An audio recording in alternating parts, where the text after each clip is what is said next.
Au nom du Père, et du Fils, et du Saint-Esprit. Amen.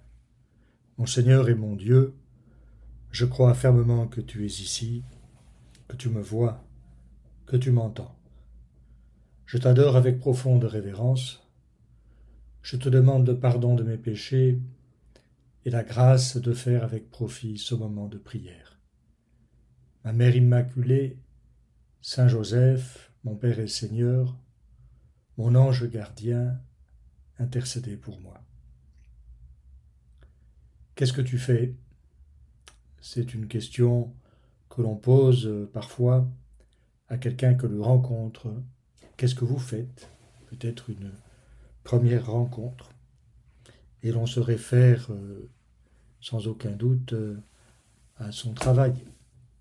Dans certains pays, on dira « Combien gagnes-tu » ce qui n'est peut-être pas de très bon goût, en tout cas à nos yeux.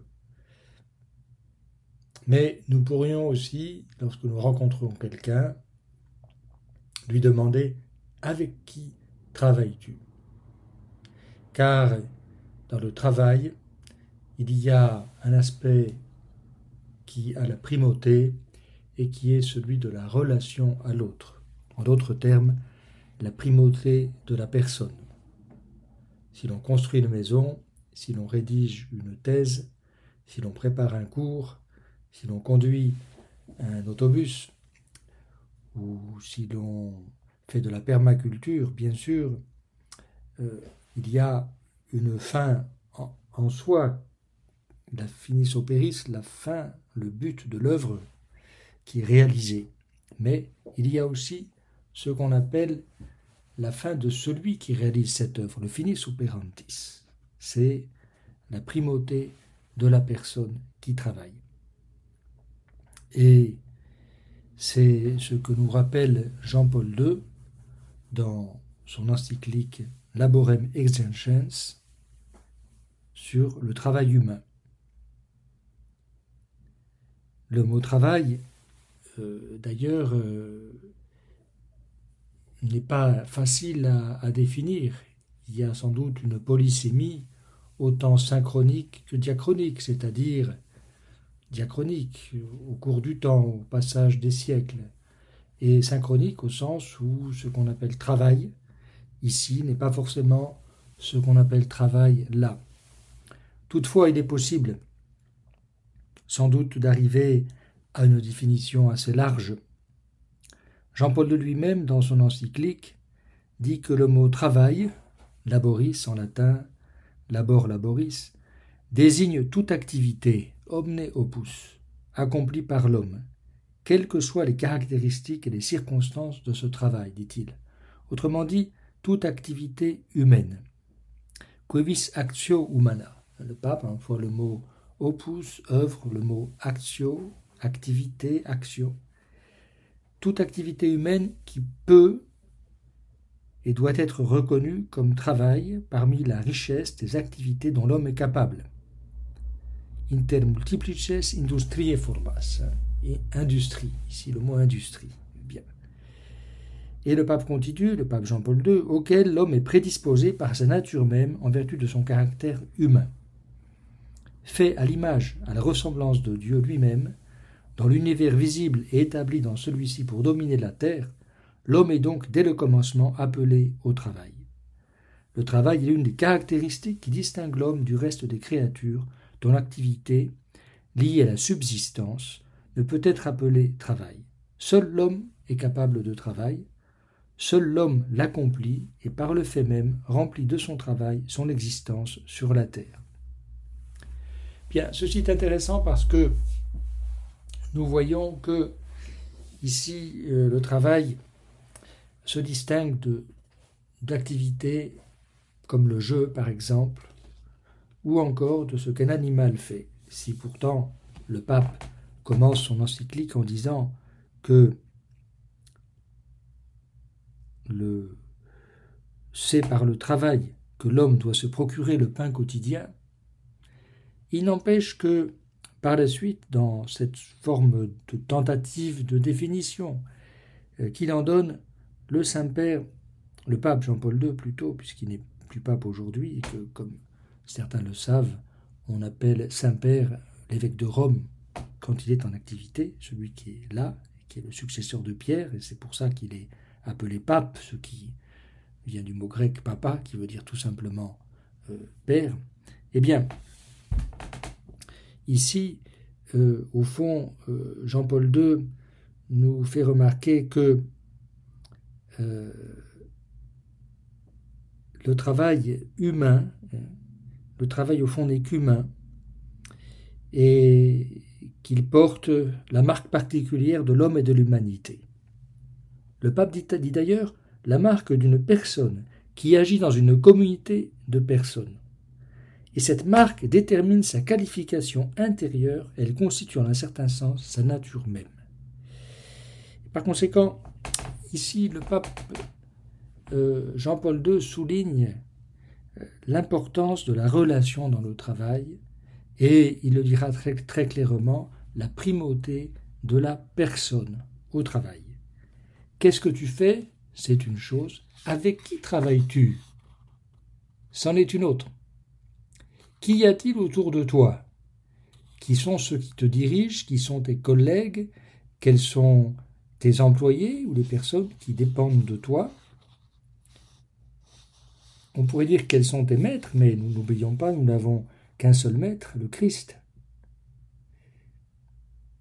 Et par conséquent, nous voyons ici que parfois il nous revient de corriger notre conception du travail et la manière dont nous le vivons. C'est ce que nous pouvons maintenant demander au Seigneur, en présence de Dieu, pendant ce moment de méditation.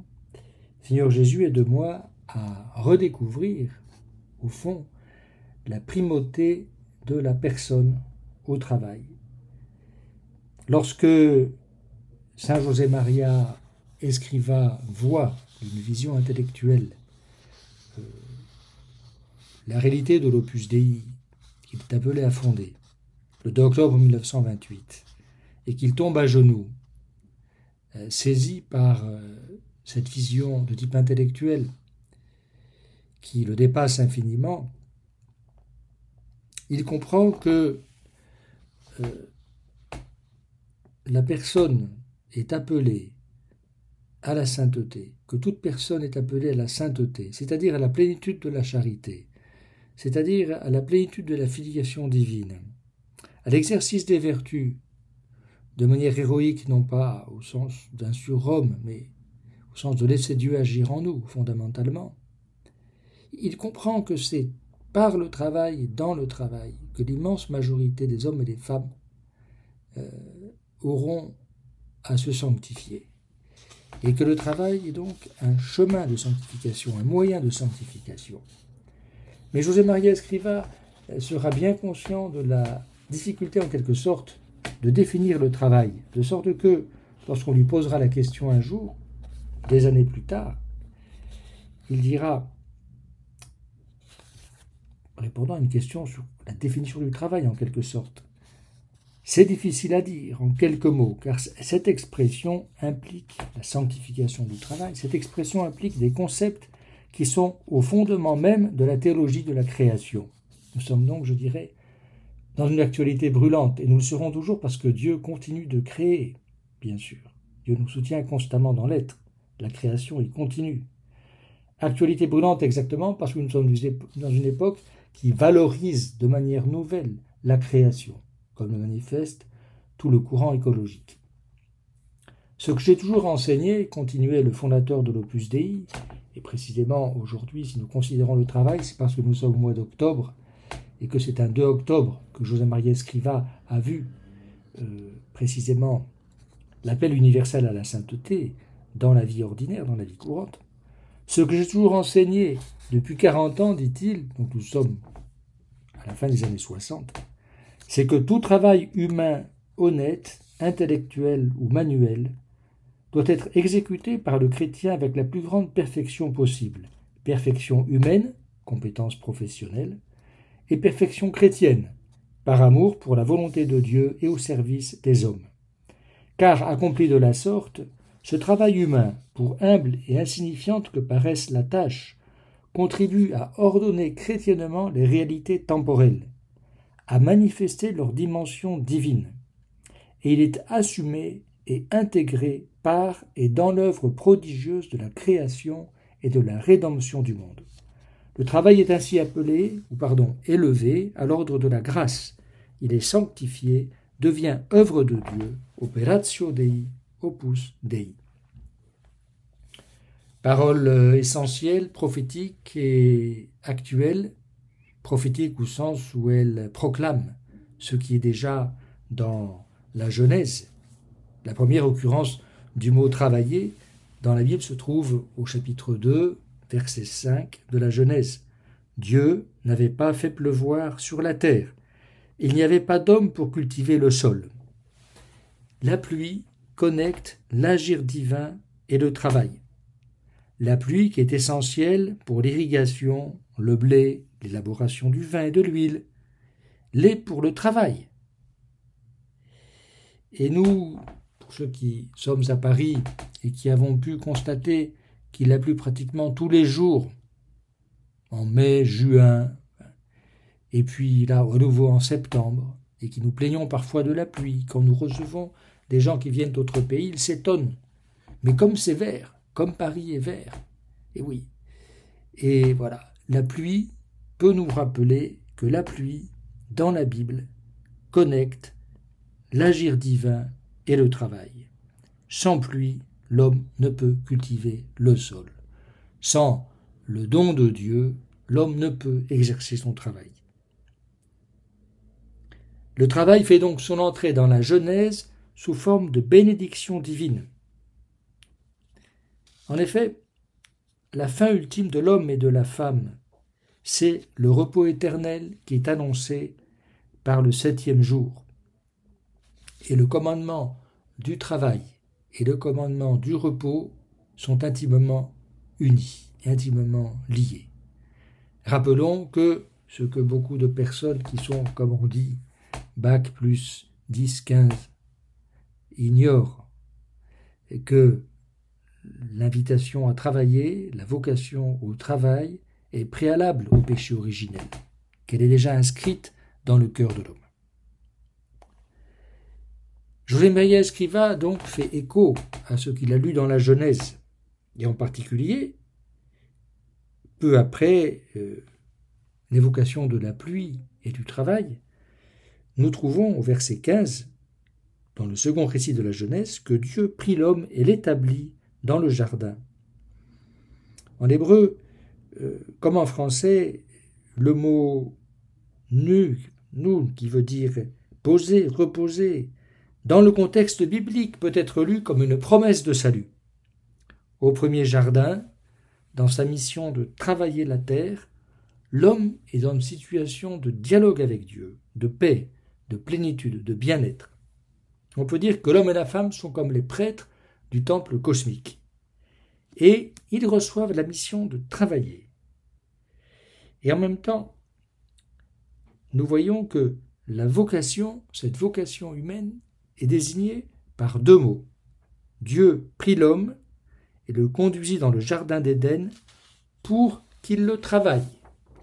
Le mot hébreu abad ou abod. Et le garde, le mot hébreu samar. En hébreu, ces vocables, travailler, cultiver, ont la même racine. Travailler et garder, deux verbes qui développent l'idée que Dieu prit l'homme. Et par conséquent, le progressif accomplissement de l'œuvre créatrice n'atteindra une forme de complétude qu'avec la création de la femme et ensuite la coopération de l'homme et de la femme avec Dieu pour le travail, qui comporte aussi le fait de garder la création, c'est-à-dire d'en prendre soin. Garder, ce n'est pas forcément produire. Le travail suppose donc à la fois une transformation et une conservation, un respect de ce que Dieu a créé et de son développement. Car nous ne sommes pas Dieu, nous sommes, si nous sommes baptisés, fils et filles de Dieu, d'une manière particulière dans le Christ. Si nous ne sommes pas baptisés, toute personne non baptisée est de toute manière non seulement orientée vers le Christ, mais ordonnée au Christ, et sera sauvée, si elle est sauvée, sans le savoir, le cas échéant, dans le Christ. Et l'homme est donc invité à réaliser quelque chose, à conserver ce qu'il a reçu de Dieu, à continuer ce que Dieu a commencé. Mais seul Dieu crée. Et nous voyons ainsi que, nous le savons, le livre de la Genèse commence par ces mots en hébreu, Bereshit bara Elohim, au commencement Dieu créa le ciel et la terre. Bien. Bara, le mot créer. Ce mot est exclusif de l'agir divin. Et nous lisons au chapitre 2 de la Genèse, « Telle fut l'histoire du ciel et de la terre quand ils furent créés. » Et ensuite, ce mot, bara, créé, disparaît. Le même verset continue, « Au temps où le Seigneur Dieu fit la terre et le ciel. » Dieu fit, le mot haja en hébreu, de sorte que ce verbe, moins concret que le mot créer, s'applique autant à l'homme qu'à Dieu. Et donc, l'homme est invité à continuer l'œuvre créatrice, à participer à ce que Dieu a commencé en quelque sorte, et à le continuer avec l'aide de Dieu. Est-ce que nous avons conscience de cette vocation au travail qui est au cœur de notre vie, qui nous permet de construire ce que nous sommes, pour ainsi dire, de devenir ce que nous sommes? Et est-ce que nous réalisons, est-ce que nous comprenons que précisément le Seigneur Jésus, dans le temps de l'incarnation, a consacré la majeure partie de son temps à un travail qu'on pourrait appeler manuel, même si cette expression est controuvée dans la mesure où dans tout travail manuel, il y a un effort intellectuel. Et puis c'est pas simplement le travail des mains, en soi très expressif, c'est aussi l'œil, la pensée, bien sûr, et tout le corps qui peut s'investir dans un travail dit manuel. Oui, dans l'Ancien Testament, des verbes comme faire ou modeler évoquent l'activité d'un artisan, par exemple en Isaïe, en Jérémie. Ce que fut d'ailleurs Saint Joseph, en grec teknon, en Matthieu. Ce mot, qui se traduit par charpentier, et qui désigne quelqu'un qui travaille le bois, le métal, la pierre, pas simplement un menuisier ni un artisan ou un ouvrier du bâtiment, plus largement peut-être. Quelqu'un qui, charpentier chez les Juifs, était appelé à équarrir des poutres pour le soutien des terrasses qui couronnaient les maisons, à construire des jougs pour les animaux, des flèches d'attelage et d'aiguillons pour les cultivateurs, des lits, des coffres, des sièges, des huches, des pétrins pour les ménagères, des coffrets garde-notes pour les scribes, les commerçants, les rabbins. Ce sont des ouvrages qui sont évoqués dans la Mishnah et qui nous révèlent ce que faisaient alors les charpentiers. Nous savons que la dévotion à Saint Joseph a curieusement pris corps dans l'Église avec le passage du temps et que une des contributions françaises, c'est celle de Pierre d'Ailly, qui est mort en 1420, qui était chancelier de l'Université de Paris et qui fut le maître de Gerson, et qui disait « Nous croyons que Marie et Joseph ont été de pauvres gens, mais il n'est pas écrit qu'ils aient jamais mendié. Aussi, nous concluons que Joseph sustenta sa vie et celle du Christ par le travail de ses mains, méditant de la sorte cette béatitude promise par son père David. Tu te nourriras alors du travail de tes mains, heureux seras-tu et dans ta prospérité. » Voilà, se nourrir du travail de ses mains, travailler, c'est ce qu'a fait notre Seigneur Jésus-Christ en travaillant auprès de Marie et Joseph pendant près de 30 ans. Une vie de travail, une vie cachée, qui était déjà rédemptrice, qui était unie à tout le mystère pascal, c'est-à-dire à ta mort, Seigneur Jésus, à ta passion, à ta mort, à ta résurrection, à ton ascension. Et nous pouvons évoquer ici une remarque très profonde de la philosophe Simone Weil, qui dit en substance que si Dieu,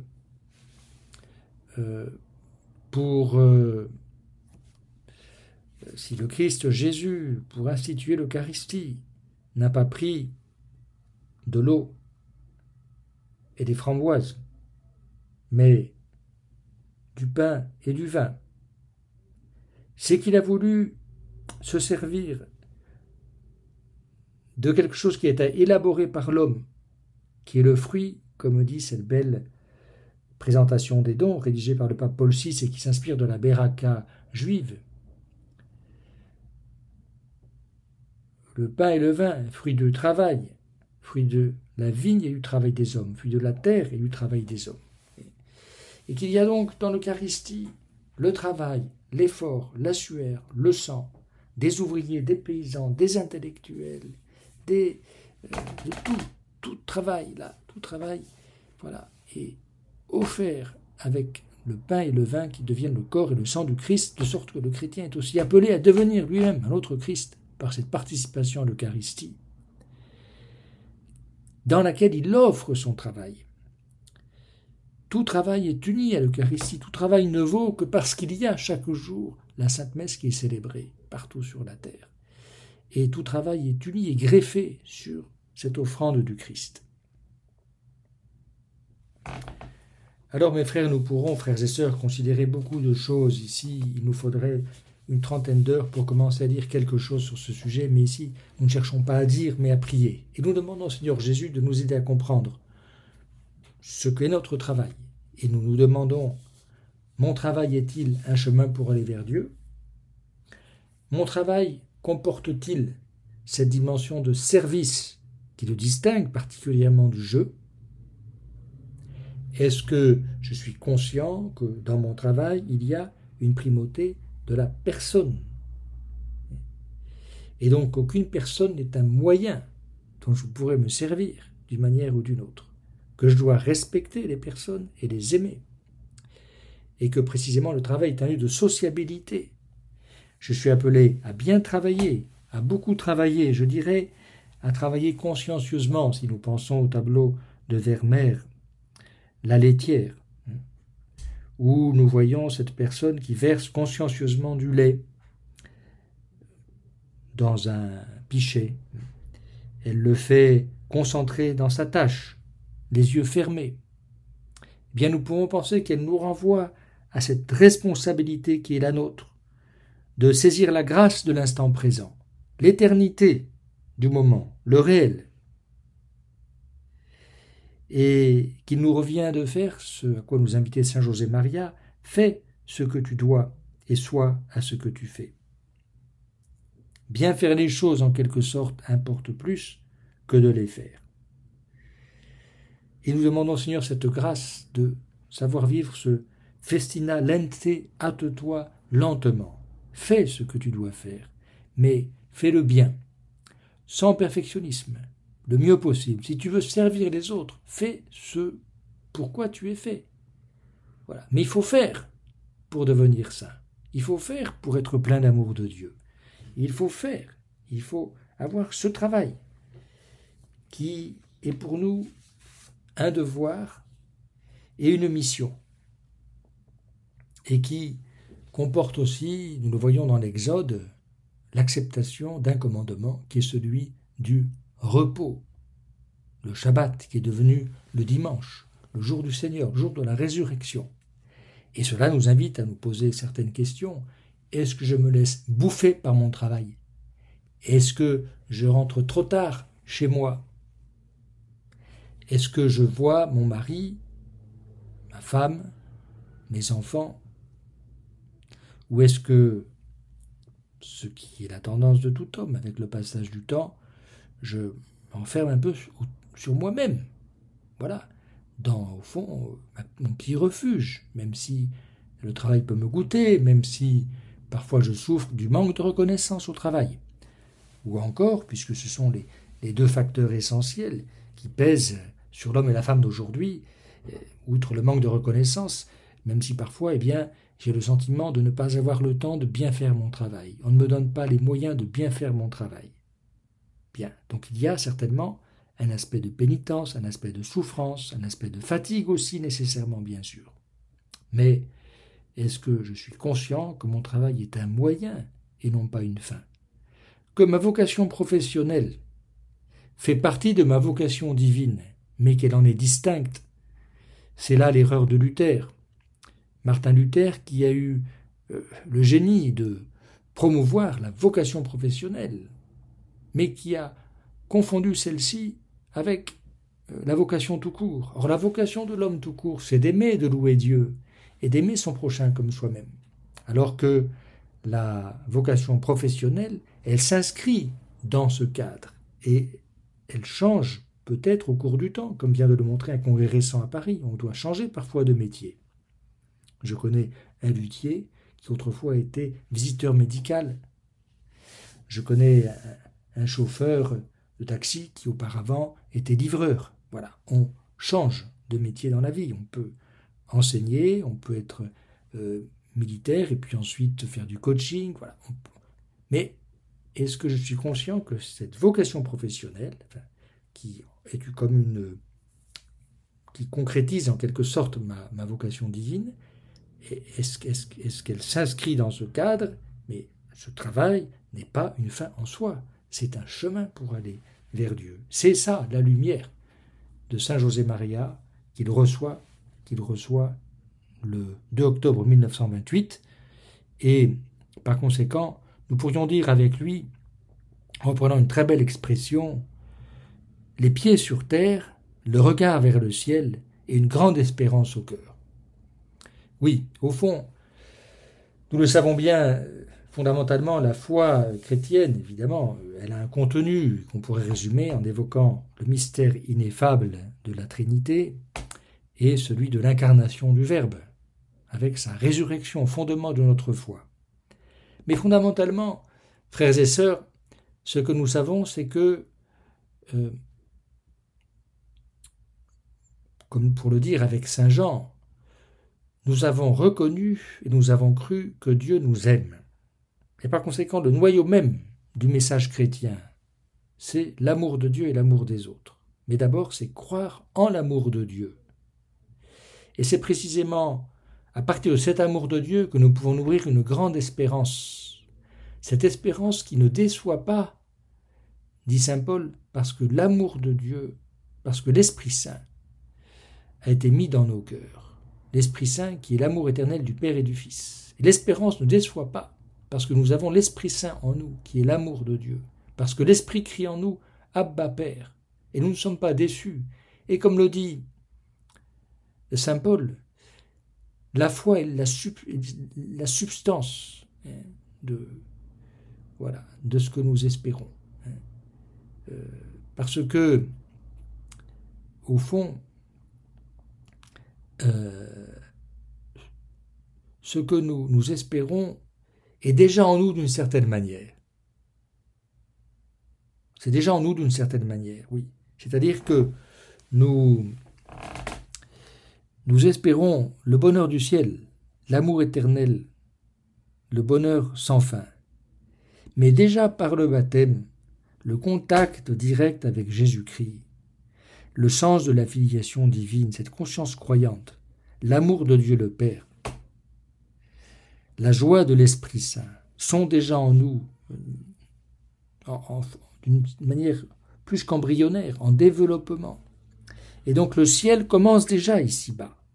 C'est ce que nous devons comprendre et demander à la Vierge Marie, notre espérance, qu'elle nous aide à découvrir que nous sommes appelés à mener ici sur terre une seule vie faite de chair et d'esprit, une sorte de matérialisme chrétien qui fait que nous savons qu'un jour nous retrouverons cette terre transformée dans l'au-delà, que nous aurons cette joie ineffable et que notre travail est pour nous un chemin vers le ciel et un moyen d'aimer les autres et de les servir et de les aider à découvrir eux aussi cet amour de Dieu et cet amour du prochain qui est mis dans nos cœurs. Je te remercie, mon Dieu, des bonnes résolutions, des actes d'amour et des inspirations que tu m'as communiquées dans cette méditation. Je te demande de m'aider à les mettre en pratique. Ma Mère Immaculée, Saint Joseph, mon Père et Seigneur, mon ange gardien, intercédez pour moi.